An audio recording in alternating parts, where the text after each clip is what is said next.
Hey everybody, Jeremy here. So today I got something that's a little bit unusual from the action figures that I usually review. So this is a figure from a company called JoyToy, and this is the 10th Legion Flying Calvary Type B action figure. And it's quite small. It's 1/18 scale, which makes it about 4 inches tall. And I found out about this figure from Toy Galaxy's Instagram page. He posted a picture of one of these figures and it looked pretty interesting and he said some nice things about it. So I thought, let me give it a shot. So I got it. I picked it up. It's on Amazon. I think I paid around $30 for this figure. They have a whole bunch of different figures as well. They have mechs, and then they have some packs that have multiple figures in them. So typically the price I've seen for single figures tends to go around 30 to about $35 to $36. But you know, I spent like 30 bucks on this guy. So as you can see, it's small, but it looks pretty well detailed. And he also has like a kind of a jetpack accessory as well. And he has a couple of different head sculpts, one where he's got that screaming face and then he's got a helmeted face. And yeah, I usually go for 6 or 7 inch figures. I never really go for these smaller ones, but this has me intrigued. So let's see how it's like. So this is a bit of a first for me. This figure is so small, I have to tilt the camera down so that you can see him properly. And I think you should be able to. Now, just first impressions right off the bat. When I saw this figure and the fact that it's at least $30 for these particular types of figures, that's not necessarily a cheap price for something so small, but a lot of reviews were saying that these have so much detail, they're highly detailed, and they're right. They're absolutely right. So just take a look at them right here. I mean, this is a very nicely done figure. The paint is really good. It's nice and varied. There's weathering on his outfit, armor, whatever you want to call it. It's just a really, really nicely done figure. Visually, it's just really, really good. Let's take a look on the back. We don't even have all his accessories on him, but just take a look at the back. I love how in this particular design, he's got kind of like somewhat of like an armored spine on the back. Really reminds me of like a futuristic type soldier, you know? And yeah, it just looks really, really good. And even in the face, when you take a closer look at that face sculpt there, you know, they put in the extra work. They put in a little bit of extra work to make that skin look a little bit more realistic. They added some black outlining to certain portions of his face just to add a little bit more depth, add a little bit more character. Just absolutely nailed it. Looks wise, this figure is just, wow, awesome. Let's go over some accessories that it comes with. Now, he has 2 different pairs of interchangeable hands. I'm just going to put these here. There's no way I'm going to be able to show you by kind of like doing this. They're just too small. So 2 pairs of interchangeable hands. 2 of them are fisted, 2 of them are open. And he also has a couple of open hands on there by default. And then he also comes with this pistol here. And there is a little spot right there on the side that you can just kind of push this in and the pistol can just kind of stay there. There's probably not the proper way that it's supposed to go on, but that's basically how you attach the pistol to the figure. So, you know, you don't just have it lying around and getting lost somewhere. And then he also comes with this extra helmet. Let's see if that one's going to stay. There you go. He comes with this extra helmet. Or I guess you can just say an alternate head sculpt. So if you don't want the mean guy screaming at your face, you can just go with the helmeted look, which is what I would prefer. And then last but certainly not least, we got a jetpack.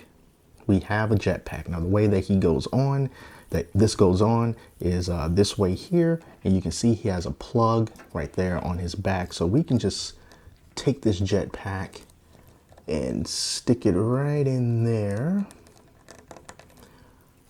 Boom, we got jetpack action. Now the jetpack is going to weigh him down a little bit from the back, so it's going to make him want to tilt backwards. So you're going to have to use the articulation to kind of get around that. But that's just generally how he's going to look with that jetpack attached. Really good. And the jetpack looks really nice as well. So let's move these accessories out the way. Let's talk about some articulation. I'm also going to take this gun out of his hand. Articulation for this little tiny figure is also so much better than I was expecting. It's really good articulation. So first of all, you got your 360-degree motion at your arm, right? And then you also have a single jointed elbow. However, this does allow you to move the arm kind of in and out like that.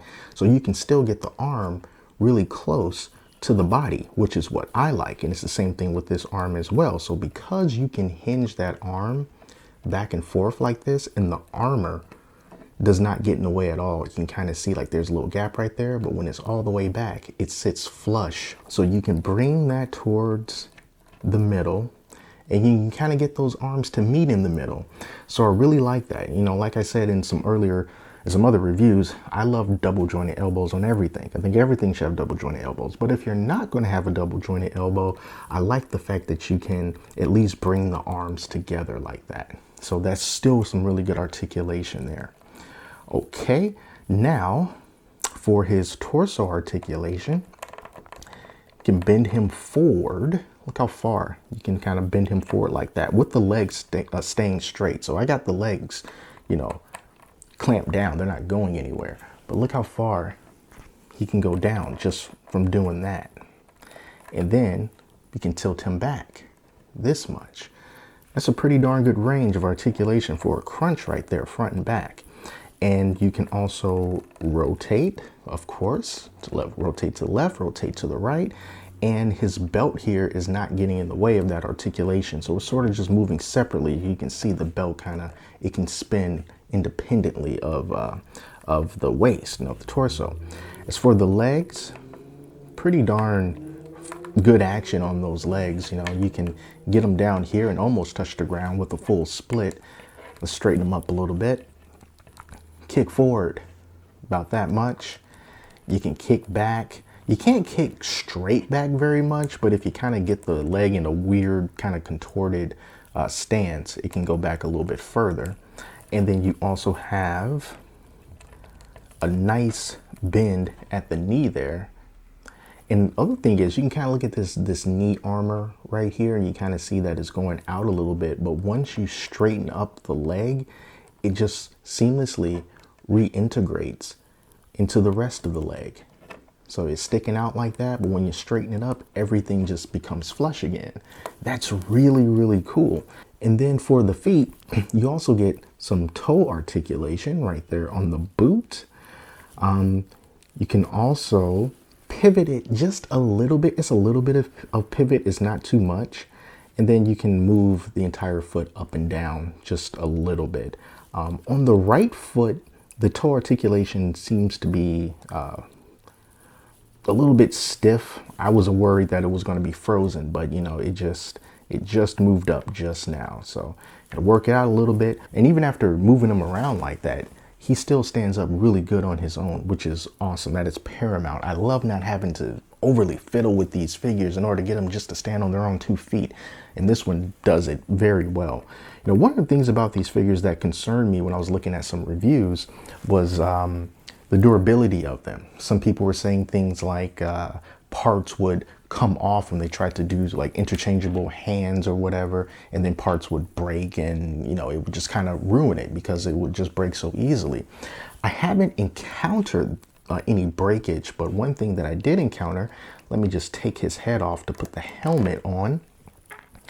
As you can see, there is this peg right here, and this peg is supposed to stay down inside of the body so you can easily swap out the heads, but it did come out and I had to, you know, put it back on. But I don't think that that is necessarily a bad thing or a design flaw, because you can see in the little instructions here, well, not really instructions, but just the little pamphlet that comes with it, it tells you the different pieces that make up this figure, and it shows the disassembly that you can do. So it seems to me that disassembling these figures and perhaps putting more parts on them, trying to customize them, is something that they encourage you to do. So even though this part came off, it wasn't a big deal. I was able to put it back on easily. And then he has this little scarf piece here as well that just goes right down over there. Now let's grab the helmeted head and pop that on. Whoops. Pop on the helmet. All right, and so now we got the helmeted look. Swapping on that head was really easy. It reminded me of just how smooth this articulation is. Everything about this figure is just smooth. It's smooth, but it's not loose and it's not super tight 99% of the time. The only thing that was somewhat tight was, I think it was the right foot articulation, but everything else is just nice and smooth. I definitely prefer this look with the helmet on. And let me pop that jetpack on him like so. And then sky's the limit. You know, you can get the gun in his hand. I'm not going to try to put the gun in his hand right now, but you know, you can set him up to kind of have the gun. If you got some type of stand for him, you know, you can put him in some type of flight stance so it can look like he's flying or whatever. This is just a really nicely done figure. I'm shocked. I'm very shocked and I'm quite surprised. So yeah, JoyToy. $30 for these particular types of figures, and like I said, they have a whole bunch of them. Look at that, not too much fiddling and he's standing up. They have a whole bunch of them available. Most of them that I've seen are kind of like this sort of futuristic soldier kind of a look. They have male characters, they have female characters, they have mechs, they have characters that don't have so much armor, they have characters that do have armor. It's nice and varied. And just based off these first impressions, this is pretty darn good. I'm really impressed, you know, and like I said, I don't really collect 4-inch scale figures, you know, but if they were all done as well as this, I don't know. Maybe we have to start. Maybe this can be the good line to start. Yeah, so like I said, go ahead and check out Amazon. You can find them there. I've also seen some listings on Big Back Toy Store as well. And yeah, if you're into this kind of thing, you know, you're sort of Halo-ish future war soldier kind of a gimmick, this could be something worth looking into because based on my experience, it was well worth it. So thank you all so much for watching. Till next time, I'm Jeremy. Talk to you later.